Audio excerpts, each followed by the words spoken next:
So a lot of people like to hypothesize or theorize what would happen if Rengoku was fighting Gyutaro instead of Uzui. We're gonna go straight into it, starting off with speed. As we know, Uzui got blitzed by Gyutaro.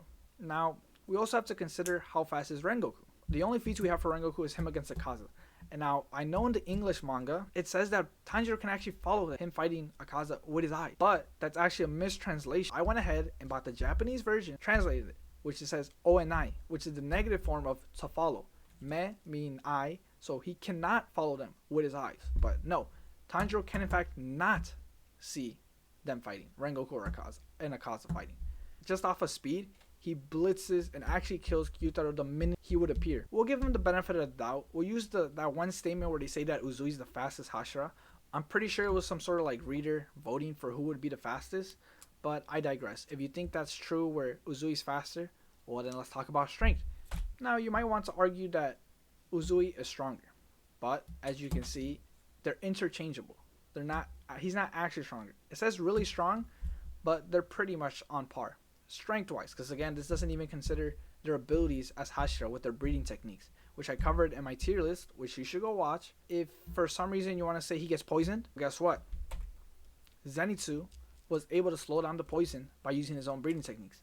So Zenitsu could do it. How much more do you think Rengoku can do it? Of course, if you don't think this is enough evidence, because he's like, oh, it's Zenitsu, he's not that strong anyway, it's not that great of a poison. Spoiler alert, I'll put a timestamp just so you can skip this ahead if you don't want to see this. Muichiro gets covered in needles, poisoned, it's supposed to paralyze him, and yet he continues to fight. And he actually ends up defeating Upper Moon 5. Okay, he activated a curse mark on top of that, which would increase his blood flow, which would make the poison circulate faster through his body. And he has a smaller frame, which means it would go even faster. And yet, he doesn't die. He doesn't get paralyzed. Nothing happens to him, right? So if Muichiro can do it, why wouldn't Rengoku be able to? Now you might argue, oh, because of the curse mark. Well, even before he got the curse mark, he was still combating the poison and he survived. I mean, if a Hashira can do it, who I have on the tier list as weaker than him, weaker than Rengoku, why wouldn't Rengoku be able to do it?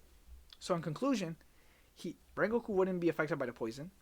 He would be stronger, if not just as strong as Uzui, and he's objectively just faster than him. So he wouldn't even have to, he wouldn't get poisoned in the first place, and he would get Gyutaro on the first try as soon as he came up.